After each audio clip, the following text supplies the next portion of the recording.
Okey, kita kembali ke segmen ketiga dan terakhir perbualan saya dengan Syahabuddin Hussein mengenai tajuk pemimpin cakap tak suruh berbikin.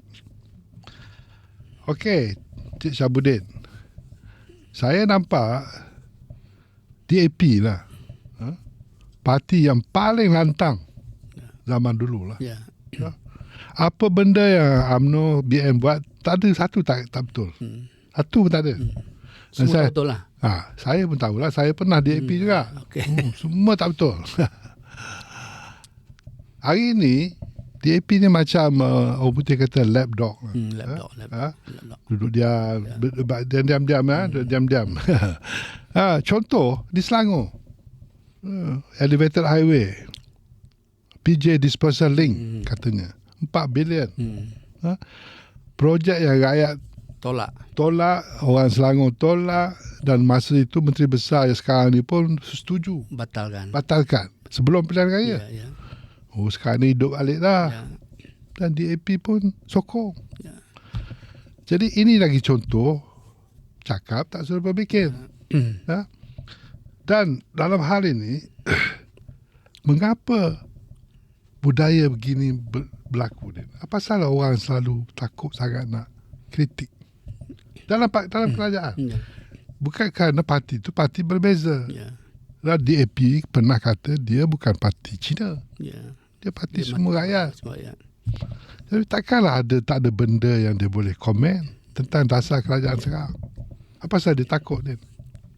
Yalah, saya rasa parti-parti dia waktu jadi pembangkang mungkinlah barangkali dia seronok lah bercakap dia nak perjuangan ini, tapi bila dia dah jadi kerajaan barangkali lah dia pun takut juga kuasa dia hilang.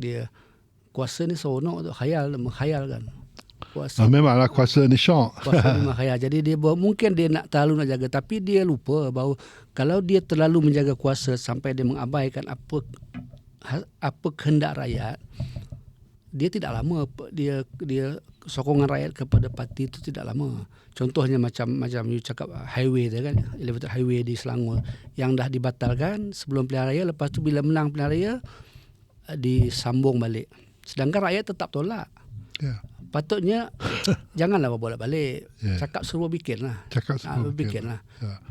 Dan saya rasa sampai masanya kalau berlaku keadaan macam ni, rakyat kena berterusan tunjukkan sikap mereka. Rakyat jangan takut, jangan segan, kerana ini hak mereka. Mereka bukan buat apa-apa yang salah setakat meluahkan perasaan, membantah.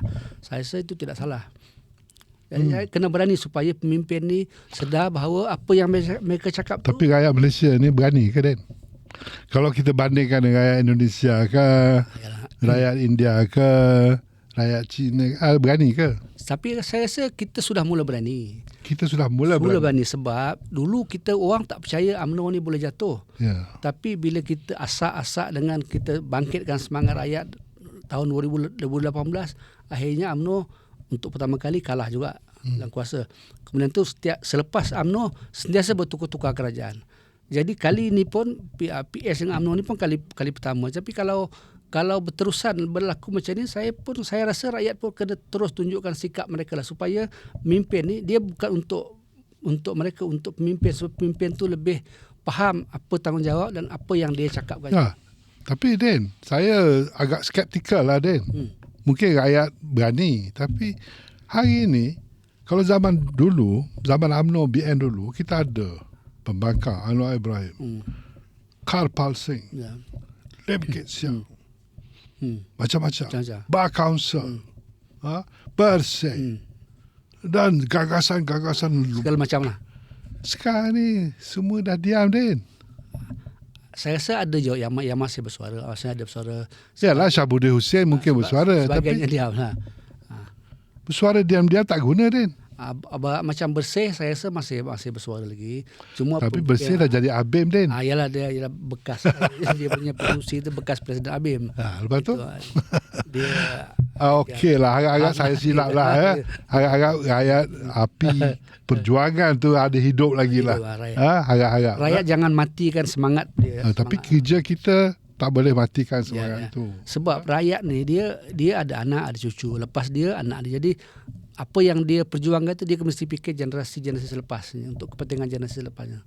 Dia harus fikir nasib generasi yang akan datang. Dia jangan fikir nasib pemimpin nak jadi kekal lagi ke tidak ke, itu soal nombor 2 lah.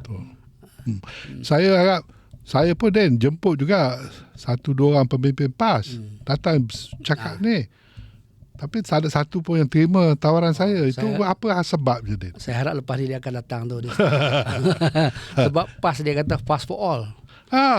Kerana PAS ni parti moden, dia kata. PAS is for all. Jadi saya nak dengar lah cadangan, huraian, kepasan pemimpin mereka.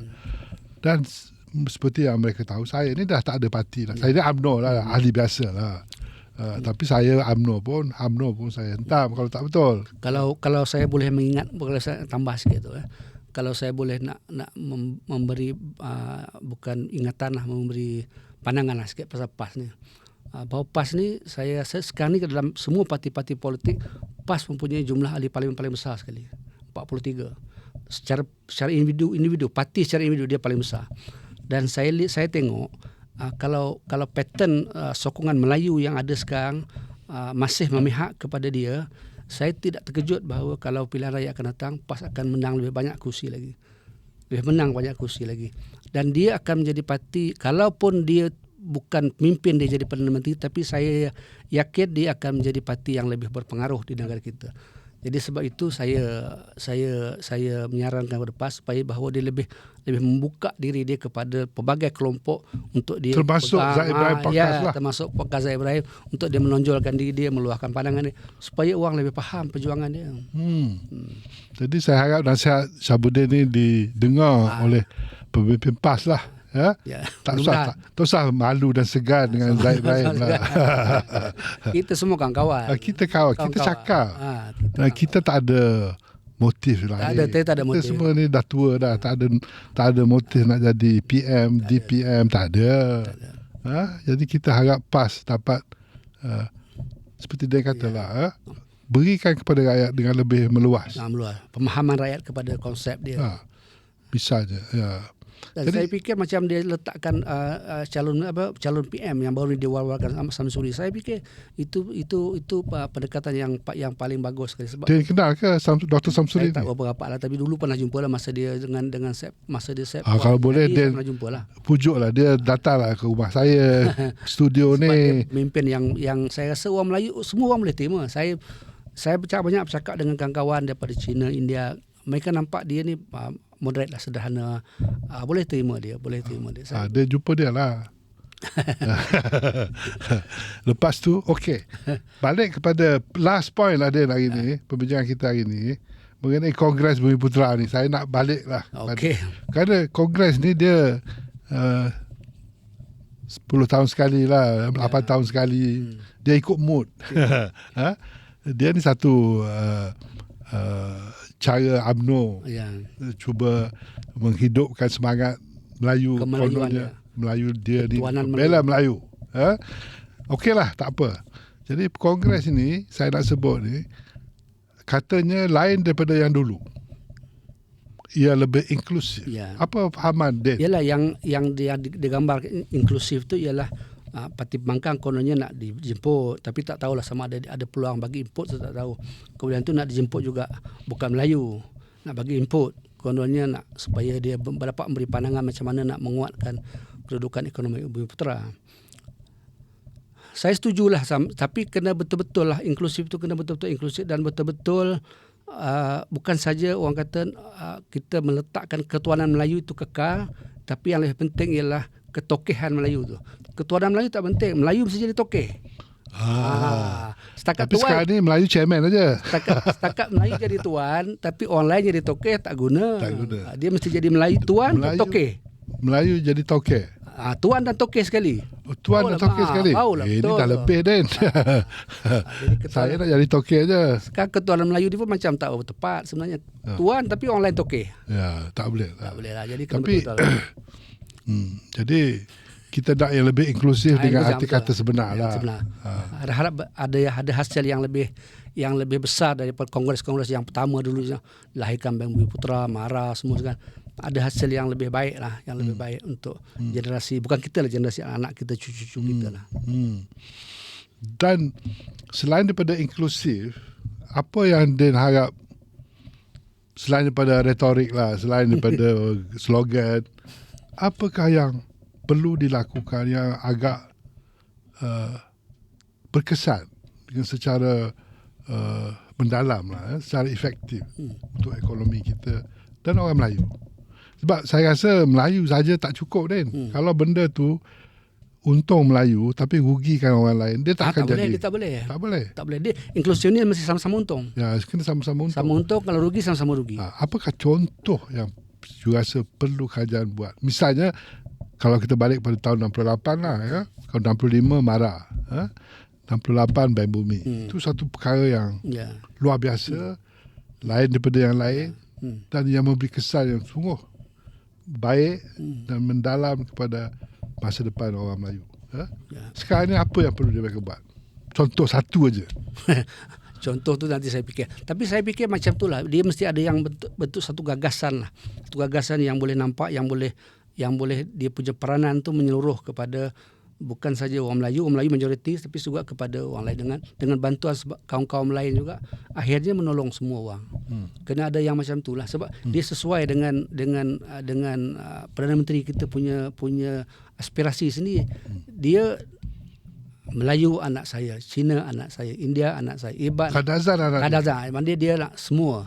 Jadi dia kena, saya rasa kongres ini kesempatan dia untuk merangkul peluang itu, dan dia membuktikan bahawa dia betul-betul apa yang dia cakap dulu, dia betul-betul dia laksanakan dalam kongres kali ini. Tapi kalau dari segi cakap memang dia boleh rangkaian kata-kata tu dia boleh buat. Tapi saya nak tahu apa dia perlu specific example. Dan boleh saya cadang? Boleh. Kalau Datuk Seri Anwar nak buat perubahan yang betul-betul berkesan, kembalikan Bank Bumi Putra. Bank Bumi Putra. Yes. Kita dulu, saya tak tahulah pasal kita, kata Bank Bumi Putra rugi. Karyan punya skandal Hong Kong. Berapa juta hilang. Tapi yang sapu duit Bank Bumi Putra zaman dulu ialah orang-orang toke besar. Bank Bumi Putra tidak tutup kerana orang Melayu biasa. Rakyat biasa pinjam berapa sen sangat dia. Dan kebanyakan mereka bayar. Dan kita tahu susahnya kita nak dapat bank loan sekarang. Nak bisa pinjaman. Along lagi senang. Tapi Along dia datang ke rumah. Jadi kalau bank ni nak ikut bank negara punya guideline, bank negara dia banyak guideline. Dia kata dia nak jaga pasaran banking integrity lah, macam-macam lah. Tapi saya nak satu bank baru lah untuk Bumi Putra. Bank baru ni kalau rugi yang boleh pun tolong tak apa. Sikit lah. Tolong lah. Boleh tolong, ada tolong ansur sikit lah. Tolong ansur. Jangan terlalu. Ini nak pinjam duit, apa security dia kata. Kalau saya nak security, saya tak payah nanti. Kalau saya ada security, saya tak pergi bank lah. Tak pergi bank lah. Orang pergi Along, orang pergi Chetty zaman dulu Din. Chetty masa zaman saya dulu. Orang pergi Chetty sebab dia tak minta sangat. Ya. Dia lulus tak lulus hari tu juga. Cuma dia datang setiap minggu apa. Dia datang bayarlah. Kalau tak bayar dia hantar orang-orang tertentu. Saya cadang kepada Menteri, please set up Bank Bumi Putra balik. Yang boleh tolong mudah. Yang boleh tolong. Dengan mudah. Dan pastikan, tak usahlah banyak soalan. Kita bagi bukan kepada Melayu Bumi Putra. Kita bagi kepada mereka yang telah terbukti bersungguh-sungguh menjadi entrepreneur di negara ini. Kalau dia tanam jagung dah 3 tahun dan dia perlu modal, bagi saja lah. Tak payah banyak soalan. Tak payah memerlukan 6 bulan kertas kerja. Din? Apa kata Din kalau kita buat bank macam tu? Boleh, saya setuju. Sebab itu dalam keadaan ini dia mesti ada orang yang menerajui itu, orang yang ada jiwa. Ada jiwa dan menolong, ada kesian nak tolong. Yang sian orang tolong, jangan fikir nak untung, nak iti saja kan. Ya, sebab itu, dan tak payah masuk bawah bank negara lah. Takkanlah kalau bank negara dia kena dengar World Bank. Kena dengar syarat macam-macam lah. United States Reserve Ya. Bank. Dia nak dengar IMF. Kita buat bank untuk rakyat lah dulu. Betul. Ha? Kadang-kadang bila Datuk cakap macam ni, kita dah 60 tahun, mereka patutnya tak timbul lah benda-benda macam ni kan, nak tolong. Sepatutnya lah kita dengan agensi yang Agensi berpuluh-puluh, dengan bank, Agensi putra macam-macam kita ada. auto bank. Tapi syarat-syarat bank-bank semua ni sama dengan bank-bank komersial. Bank macam-macam syarat. Kita jerit hidup Melayu ni banyak kali. Boleh kata hari-hari. Tapi Melayu nak mati juga. Okey, terima kasihlah Cik Syabuddin bersimbang, berbual mengenai soal pemimpin cakap tak suruh pamerkan. Okey, terima kasih. Jadi lain kali insya-Allah kita akan dapat berbual lagi mengenai isu-isu semasa. Terima kasih. Terima kasih. Sama-sama.